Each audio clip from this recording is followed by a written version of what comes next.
بسم الله الرحمن الرحيم. marka hore waa salaam yaa mudanayaal in marwooyin waxaan idinka raali gelinaynaa intaynu soo daahnay dabcan tuuleenu ka imaninay wadadana waa xidhneed dabcan intaynu London ku jirnaa ayaa ka banday intaynu maartay daawiyadaha ku soo soconay marka hore waxaan leeyahay walaalkay aadan jaamacayn xildhibaana iyo marwo sahra cabdullaahi diiri ay la socdo iyadana labadoodaba iyo anigaba waxaan halkaan u nimid maanta inaan ka qayb qaadano sanad guurada 12 xilligii la asaasay ama la yeelay jabhadda wadaniga xoreynta ogaadeenaya waxaan doonayaa cudurdaarkayga lagu darsanayaa inkastoo soo daahay waxyaabihii aan ugu talagalay inaan balcaawa aan dadka la qaybsado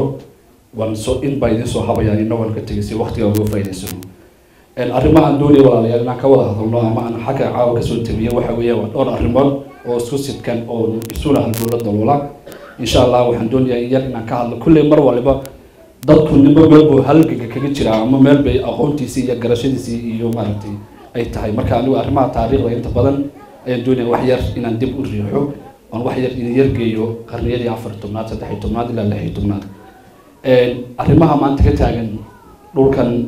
loo bixiyay ama qasabka lagu qabsaday Ethiopia loo bixiyay dadka la haysto reer ogaadeen iyo inagu ma aha dad yoo badan ama shucuub badan oo waxa jiro qasab iyo si gardarra dhulkooga lagu bixiyay marka waxaan doonayaa inaan wax yar iftiimiyo saameynta ay wad maanta xaaladda taagan iyo 1400 ilaa 1300 saameynta ay leedahay saad la socotaan nafwaagii ama jabkii afaraad ee ku beegan xilligii ummadda Soomaaliyeed ee jabtay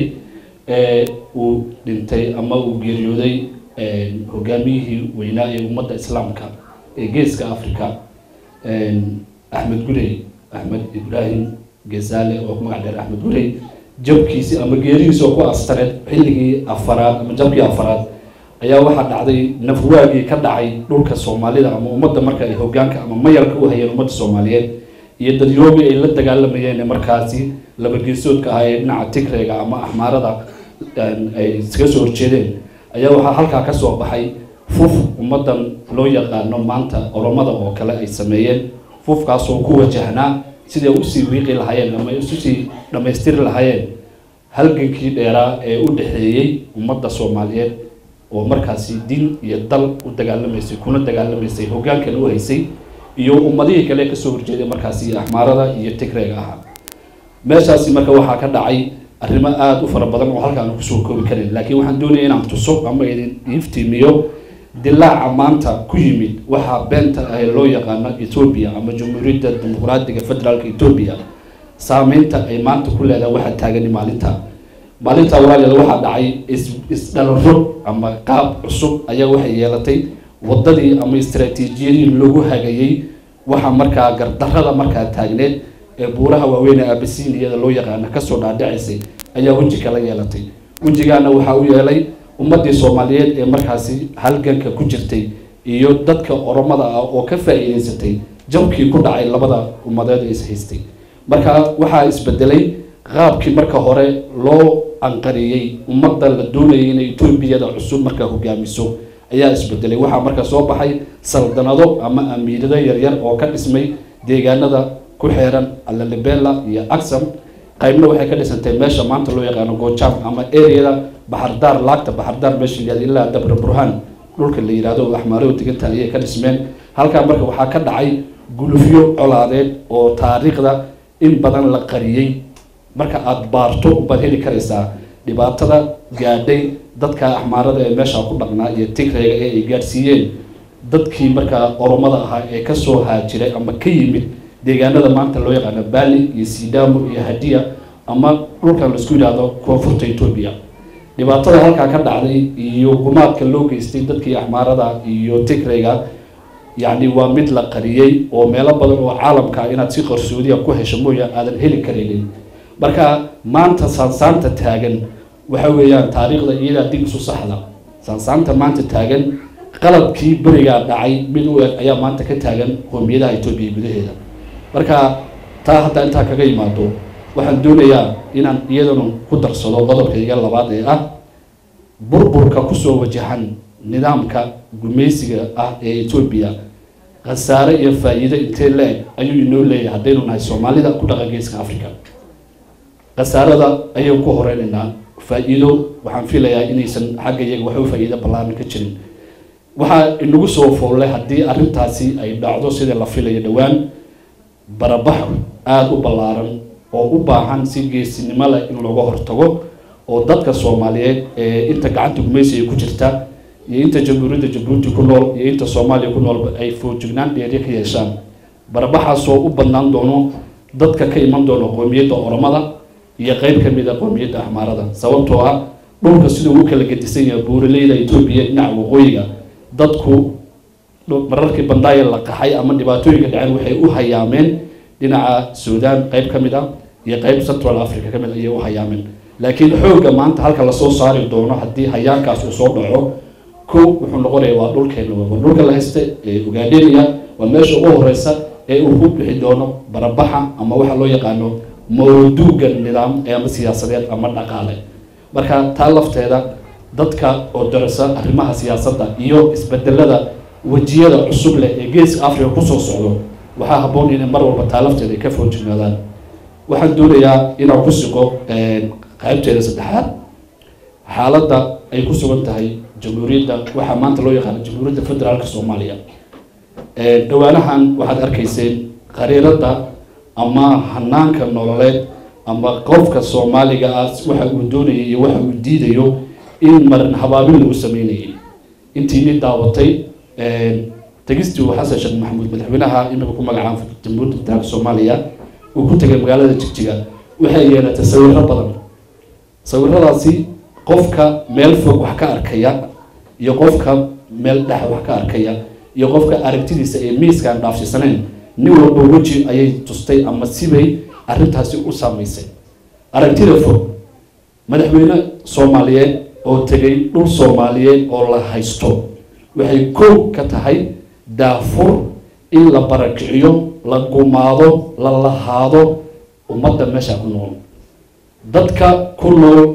from laga soo bilaabo city gobolka city ilaa iyo soo liimaan ku nool ama sagaalka gobolka ku nool ummadda Soomaaliyeed meesha degan waxa aad arkaysaa in isbedelkoodii ama noloshoodii ay isbedel ku yimid maalintii uu tagay Xasan Sheekh Maxamuud magaalada Jigjiga arrimaha dhaygaga keenay ama yaab kale waxay tahay tagistu waxay noqon karaysaa aragti isaga ka soo faftay maskaxdiisa laakiin hadallada uu ka jeediyay ama hadallada uu ku jawaabay ayaa waxay dareen dheeri geliyeen qof walba oo wadani oo Soomaaliya meeshu doona waa joogo qofka Soomaaliga ah ee aragtida leh oo maanta sida uu hadlayo oo madaxweyne Soomaaliyeed ku jaangoon siyaasadeeda waxa weeyaan waa sawirka muhiimadiisa la doonayo waxa weeyaan halkaas uu tagay dadkaas uu la kulmay dadka uu la kulmayna waxay uga dhigan tahay gobol ka tirsan jamhuuriyadda Soomaaliya ama gobol ka tirsan dhinaca Itoobiya halka haddaan tafaasiil ka sii bixiyo kaniisadaha Itoobiya 1700 gabadheedii waxaa jiro waraaqa caalami ah oo dunida u kala direen kuwaas oo inta badan ku beer la xoosanayay adduunyadii markaasi dunka weyneed ee ummadaha hogaaminaysay in ay ku soo socoto badweyn siyaasadeed oo ummad Soomaaliyeed oo diin islaam wadata inay ku soo fool leedahay marka sida looga qaban lahaa arrintani marka maanta taagan sida hore u sheegay niman siba u aragtideeda u arkaa waa arrin marka u baahan in la fahmo oo la darso taariikhdaasi waxay sheegaysay halka ay ku jaangooneyd waxa ay ku soo socotay iyo halka maanta ay tahay walaalayaal Soomaalidu waxay tiraahdaa ninka aad koorkiisa doonayso shaadkiisa lagu qabsadaa in dawladda Itoobiya maanta ay laga soo bilaabo waqooyi ilaa iyo koonfur ay say doonta ka yeesho ama ay fargelin ku hayso ama ay bahdil ku hayso waxay astaan u tahay inay xalaalaysato dhulka Ogaadeniya iyo dhulka NFD oo labaduba ah dhul dastuurka Soomaaliyeed ku xardhan inuu yahay dhul la haysto oo gacan shisheeye oo cadow ay ku jiraan waxaan doonayaa marka inaan isdul taago mar kale arrintan imanka dhacday walaalayaal ummaddu waxay u baahan tahay saan hore hadda kor halka nooga sheegay iyo meelo badan ummaddu waxay u baahan tahay dareenka ay leedahay inay muujiso waa maxay dareenka aad leedahay dareenka aan leeyahay wuxuu noqon karaa mid siyaasadeed iyo mid nololeed iyo mid dhaqaale maxaa inoo diiday inaynu afka furano oo aynu ka hadalno waxa loogu yeero halgan Soomaaliya hadda ka hor Dr. Rabi Allah naxariisto nin qoraa weyn ahayo philosopher weyn oo reer Djibouti ah ayaa wuxuu yiri inta qofka Soomaaliga uu qoriga sito Soomaalinimada way jirtaa ogaadeenaya jamaacada wadaniga xoreynta ogaadeen intay jirtaan waxaan aaminsanahay xorriyad la doono way jirtaa waxa kale oo qurux badan oo u baahan inaynu isla fahanno dhaadashada qofka muxuu ku dhaadan karaa qofku wuxuu dhaadan karaa wax asaga leeyahay jamaacada wadaniga xoreynta ogaadeen maanta waa jamaacada kaliya ama waa dadka kaliya ee Soomaaliyeed ee la oran karayo waxay u taagan yihiin aragtidooda iyo caqligooda iyo garashadooda waxay ka taagan tahay ama ka tarjumaysaa inay xoreeyaan ummad la bahdilay oo dhulkoodii iyo dadkoodii iyo diintoodii intaba la doonayay la faquuqo waxaan markaa aan taaraacinayaa qof kasta oo Soomaaliya maanta daabiyad kasta ku nool laga soo gaaro yacdo ilaa iyo gudaa dadka jooga waxay ka cabanayaan xorriyad darro qof kasta Soomaaliya wuxuu leeyahay waa nala haystaa wariyaa idin haysta qofka waa inuu horta isweydiiyo cidda haysata qof aan isaga maskaxdiisa aragtidiisa aanan xor u ahayn wax ma xorey karaya weeyaan ujeedada waa maya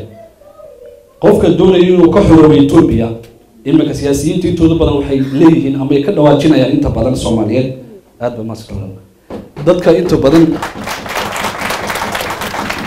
siyaasiyiinta Soomaaliyeed waxay aad uga dhawaajinayaan inay jiraan in la yiraahdo gabre iyo gadaajo iyo girma iyo balaayo dhan iyo afaqaado iyo ay u taliyaan Soomaaliya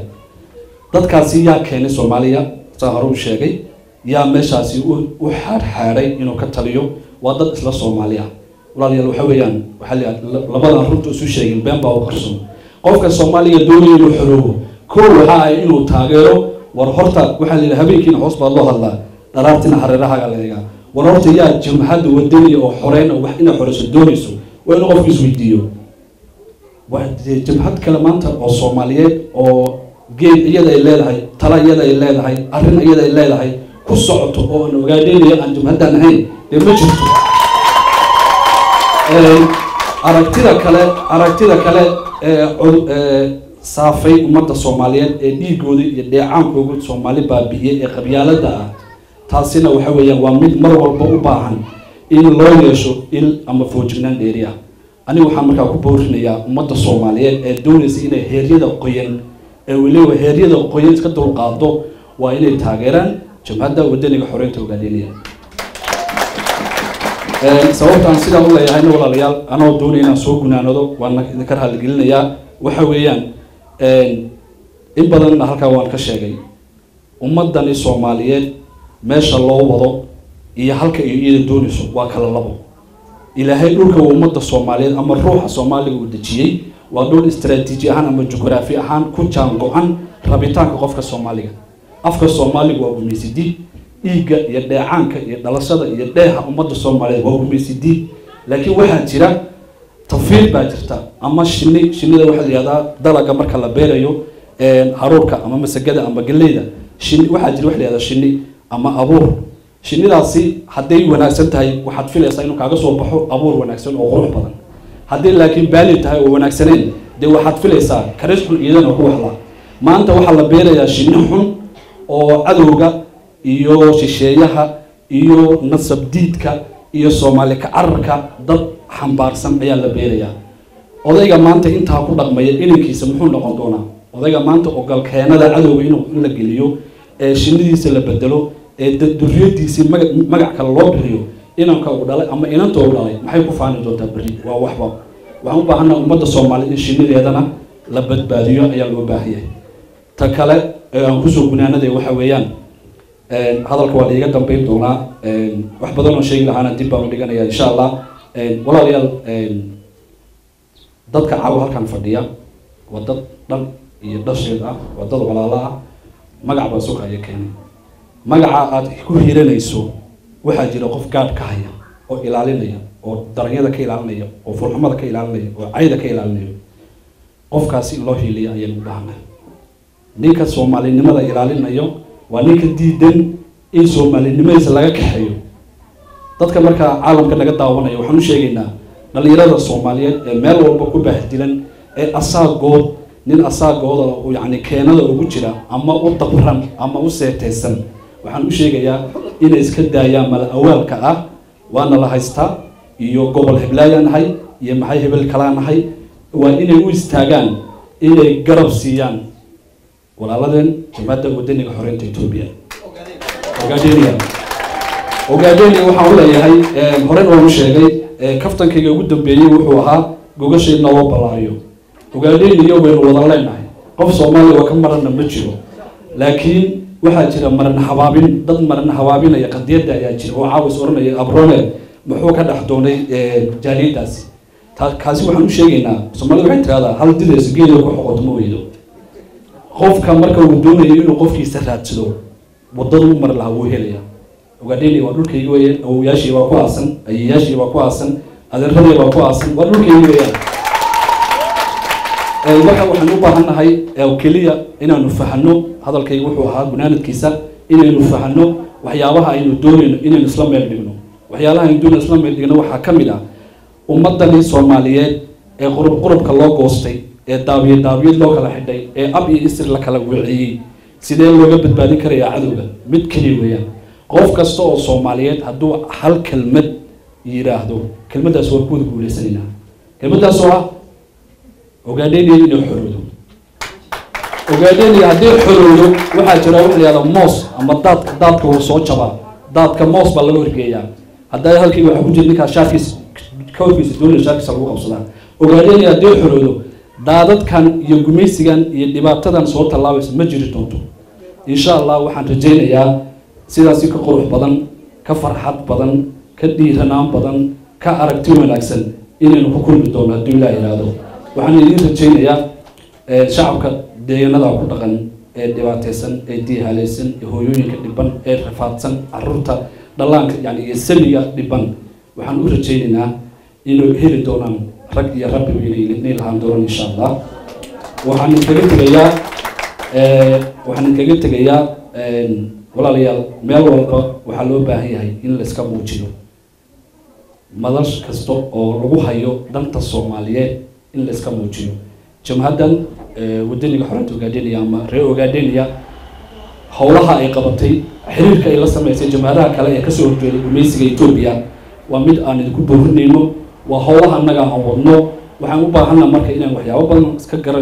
aanu iska kaabno garashada aanu iska kaabno aqliga isu geyno dhiiranaanta isu geyno raggan saraakiisha ee halkan fadhiya qiimaha badan leh iyo madaxda jamaacadda wadaniga xoreynta ogaadeenayana waxaan leeyahay mar kale anoo ku soo celinayo waqti waa iman doonto